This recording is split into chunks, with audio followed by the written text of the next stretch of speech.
সব কিছু যদি আপনি নিয়মতান্ত্রিকতার মধ্যেই চলে তো তাহলে তো ইন্টারিম গভর্নমেন্ট নিয়ে আমাদের প্রশ্ন তৈরি হবে। আপনারা তো অভ্যুত্থানের মধ্য দিয়ে এই সরকারে এসেছেন, সরকার পরিচালনা করছেন, তাহলে এই মামলার ক্ষেত্রে বা এই সমস্যাগুলো গণহত্যার বিচারের ক্ষেত্রে কেন আমরা অভ্যুত্থানের যে স্পিরিট সেটাকে কাজে লাগাবেন না? কেউ যদি মনে করে যে আমার জনসমর্থন নেই বা হচ্ছে আমি জয়ী হওয়াটা একটু কষ্টসাধ্য, তো সেখানে আমি যদি নির্বাচনকে বাধাগ্রস্ত করি, এটা তো কোনো গণতান্ত্রিক মনোভাব হতে পারে না। ছাত্র শিবিরে এ ধরনের কোনো বট বাহিনী অথবা হচ্ছে কোনো সাইবার টিম নেই।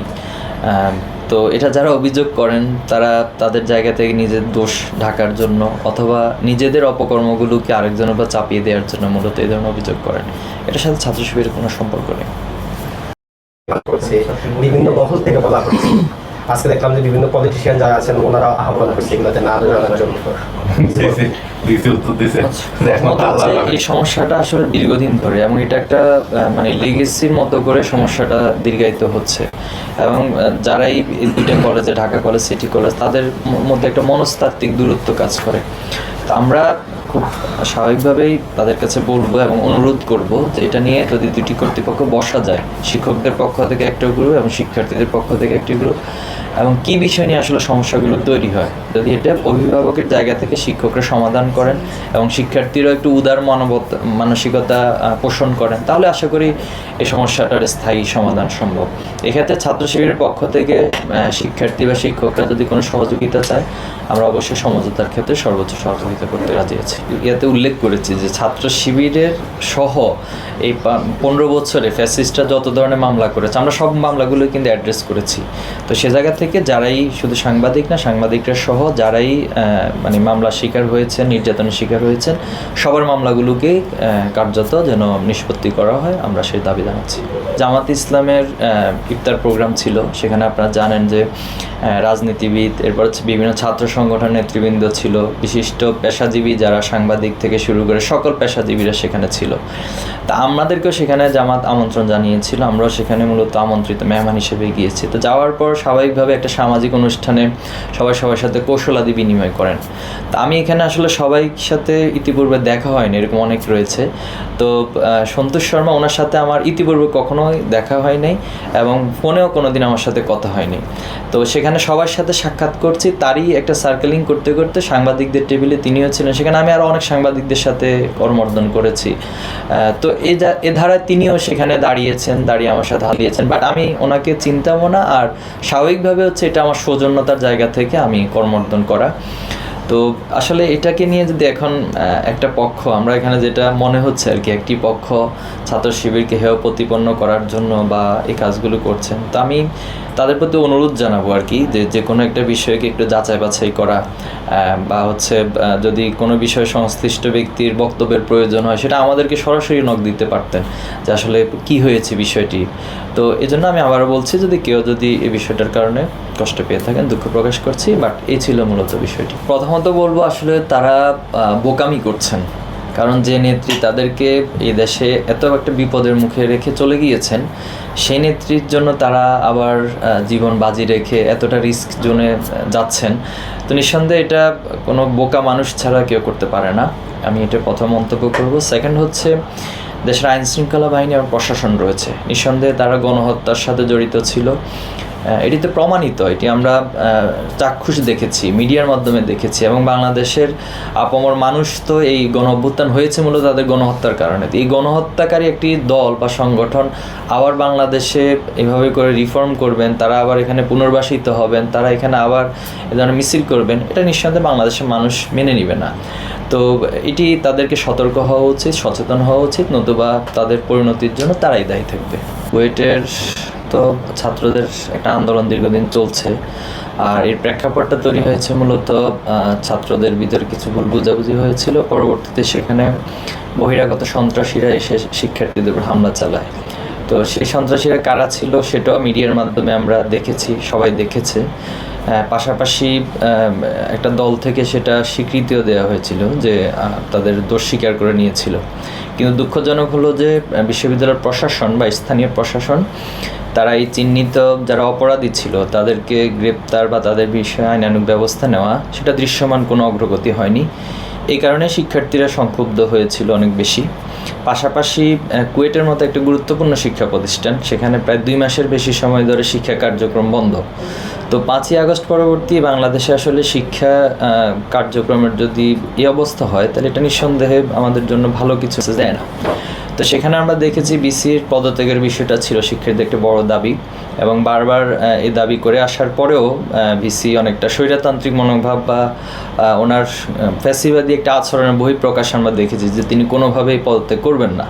তো সর্বশেষ শিক্ষার্থীদের অটুট এবং ঐক্যবদ্ধ আন্দোলনের মাধ্যমে তিনি ওনাকে সেখান থেকে অপসারণ করা হয়েছে। তো নিঃসন্দেহে এটাকে আমি ভালোভাবে দেখছি যে শিক্ষার্থীদের চাহিদা বা তাদের সেন্টিমেন্টের বাহিরে এ ধরনের স্বৈরতান্ত্রিক মনোভাব যদি কেউ পোষণ করে, নিঃসন্দেহে সামনেও সেটা একটি বড় মেসেজ হিসেবে তাদের জন্য থাকবে। আমরা এখন যেটা দাবি করব, দ্রুত সময়ে শিক্ষার্থীদের অবশিষ্ট যে দাবিগুলো রয়েছে সেগুলো মেনে নেওয়া, সেখানে দ্রুত সময়ে শিক্ষার যে পরিবেশ, স্বাভাবিক কার্যক্রম সেটা যেন দ্রুত সময়ে চালু হয়। আর যারা ওই সময় হামলার সাথে জড়িত ছিল তাদেরকে দৃশ্যমান তাদের বিষয়ে আইনানুগ ব্যবস্থা নেওয়া, এবং অপরাধী যেই হোক তার বিষয়ে যেন শাস্তিমূলক ব্যবস্থা গ্রহণ করা হয়, এটি আমরা প্রত্যাশা রাখবো। বিগত সময়ে যারা ফ্যাসিস্ট আমলে ফ্যাসিস্টদেরকে সহযোগিতা করেছে অথবা তাদের সহায়তা বড় ধরনের ভূমিকা পালন করেছিল, তারা অনেকে এখন আছে। তো আমরা আসলে চাচ্ছিলাম যে নিয়মতান্ত্রিকভাবে এবং সরকার ধারাবাহিকভাবে এই বিষয়গুলো নিয়ে খেয়াল করবেন, এবং যেন ফ্যাসিবাদের সাথে যারা দৃশ্যমানভাবে সম্পৃক্ত ছিলেন তাদেরকে আস্তে আস্তে করে পদগুলো থেকে সরিয়ে দিবেন, এটা স্বাভাবিক দাবি। আর যারা বিগত সময়ে ফ্যাসিবাদের সাথে সংযুক্ত ছিল, আসলে তাদের আচরণগুলো আমরা মর্মাহত হচ্ছি যে এখনও তারা সেই মানসিকতাকে লালন করছে, এবং বেশ কিছু কার্যক্রমও তারা এগুলো চলমান রেখেছে। তো আমি যেটা পার্সোনালি মনে করি যে আসলে 5ই আগস্টের পরে শিক্ষার্থীদের মাঝে অন্যায়ের প্রতিবাদ করার যে একটা মানসিকতা তৈরি হয়েছে, এবং তারা তাদের দাবি আদায়ের ক্ষেত্রে যে একটি জোরালো ভূমিকা রাখতে পারে অটুট মনোবলের সাথে, সেটা আমরা দেখেছি কুয়েটের ক্ষেত্রে। তো এটি তাদের জন্য একটা মেসেজ হিসেবে আমি নেওয়ার জন্য অনুরোধ জানাবো। বাট এর বাইরে গিয়ে যদি তারা এ ধরনের ফ্যাসিবাদী আচরণ অব্যাহত রাখে, নিঃসন্দেহে এটি তাদের জন্য ভালো কিছু হবে না।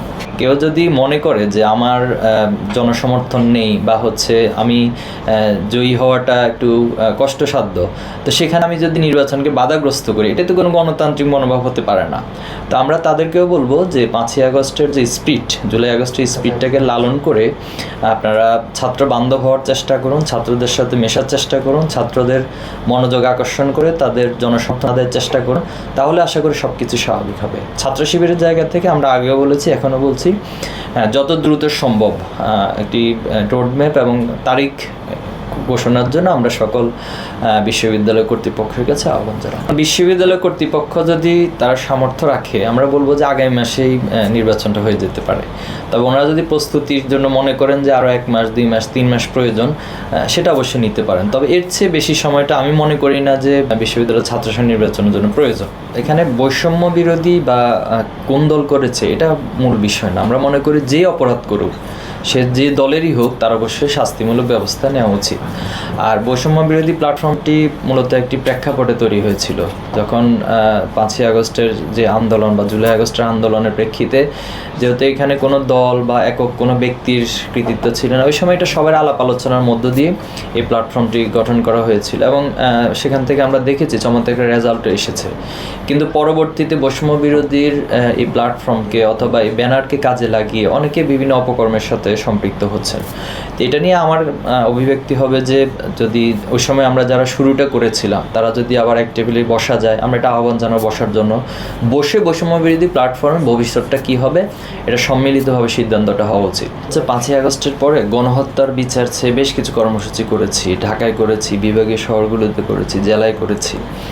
তো তারই ধারাবাহিকতায় আমরা এই টিম আজহার ভাইয়ের মুক্তির বিষয়ে দাবি করে আসছি। যেহেতু তিনি আমাদের ঢাকা বিশ্ববিদ্যালয়ের প্রতিষ্ঠাকালীন সভাপতি ছিলেন, ওনার প্রতি আমাদের আবেগ ভালোবাসার জায়গাটা অনেক বেশি। পাশাপাশি তিনি মাজলুম, আসলে এই ব্যক্তিত্বটির উপরে বিগত সময়ে যে জুলুম করা হয়েছে অন্যায়ভাবে, এবং এখনও পর্যন্ত 5ই আগস্টের পরেও ওনাকে এভাবে কারা নির্যাতনের শিকার হতে হচ্ছে, এটি নিঃসন্দেহে বাংলাদেশের জন্য দুঃখজনক, এবং যারা ইন্টারিম গভর্নমেন্টে আছে এটা তাদের জন্য লজ্জাজনক বিষয় বটে। তো সে জায়গা থেকে আমরা সম্প্রতি 3টি বিষয়কে সামনে এনেছি। মূলত গণহত্যার বিচার, এই গণহত্যার বিচারটা শহীদ পরিবারের একান্ত নিজেদের দাবি, পাশাপাশি আমরা যারা শহীদের উত্তরসূরি আছি, প্রজন্ম আছে, আছি। আমাদের এটি প্রাণের দাবি, তাদের বিচার অবশ্যই হতে হবে। এবং শহীদ পরিবারগুলোকে যদি আপনি এখনও যান, তাদের কথাগুলো শুনুন, তাদের কান্নাগুলো কিন্তু এখনও থামেনি। তো এই জায়গা থেকে আমরা এই গণহত্যার বিচার দৃশ্যমানভাবে যেন অগ্রগতি হয়, এই বিষয়টা বলেছি। সেকেন্ড বলেছি এটিএম আজহার ভাই মুক্তি, এবং ছাত্র শিবিরের নামে বিগত সময়ে প্রায় 11,000-এর বেশি মামলা হয়েছে এবং বেশ কিছু মানে সেন্সিটিভ মামলাও রয়েছে। তো এই জায়গা থেকে আমরা সরকারকে আহ্বান জানাবো ছাত্র শিবিরের এই মামলাগুলো সহ যারাই বিগত সময়ে রাজনৈতিক নির্যাতনের শিকার হয়েছেন, মামলার শিকার হয়েছেন, সবগুলো মামলা যেন দ্রুত সময়ের মধ্যে নিষ্পত্তি ঘটে। এখন এখানে একটি প্রসঙ্গ আসলে না বললেই না হয়, যেটা হচ্ছে আইন মন্ত্রণালয় বা যারা এখানে সংশ্লিষ্ট কর্তৃপক্ষ রয়েছেন তারা আমাদেরকে বারবার হাইকোর্ট দেখানোর মতো কিছু বিষয় বলেন, অথবা আইনের বিষয়ে বাধ্যবাধকতা দেখান। তো আইনের বিষয়ে বাধ্যবাধকতা নিঃসন্দেহে 8 মাসের বেশি অতিক্রান্ত হওয়ার কথা না, যেখানে 8 মাস পেরিয়ে যাচ্ছে। তো সব কিছু যদি আপনি নিয়মতান্ত্রিকতার মধ্যেই চলে, তো তাহলে তো ইন্টারিম গভর্নমেন্ট নিয়ে আমাদের প্রশ্ন তৈরি হবে। আপনারা তো অভ্যুত্থানের মধ্য দিয়ে এই সরকারে এসেছেন, সরকার পরিচালনা করছেন, তাহলে এই মামলার ক্ষেত্রে বা এই সমস্যাগুলো গণহত্যার বিচারের ক্ষেত্রে কেন আমরা অভ্যুত্থানের যে স্পিরিট সেটাকে কাজে লাগাবেন না? তো এটা আমি তাদের কাছে প্রশ্নও করব। পাশাপাশি দ্রুত সময়ে আমাদের এই 3 দফা অবশ্যই মানতে হবে এবং এটা দৃশ্যমান অগ্রগতি আমরা চাই। আর যদি সেটা সরকার করতে ব্যর্থ হয় তাহলে আমরা ধারাবাহিকভাবে আমাদের আন্দোলন এবং সেটা কঠোর আন্দোলনের দিকে যাব। এখন কঠোর আন্দোলন বলতে আমরা শুরুতে বিক্ষোভের দিকে যাব, এরপর অবস্থান কর্মসূচি যাব, এরপর হয়তো কিছু কিছু ক্ষেত্রে যদি আমরা দেখি যে না হচ্ছে না, তাহলে ঘেরাওয়ের মতো কর্মসূচিতে আমরা যেতে বাধ্য হব। Enjoy the life, চলো উড়াই খুশি তুলে নিয়ে হাতে।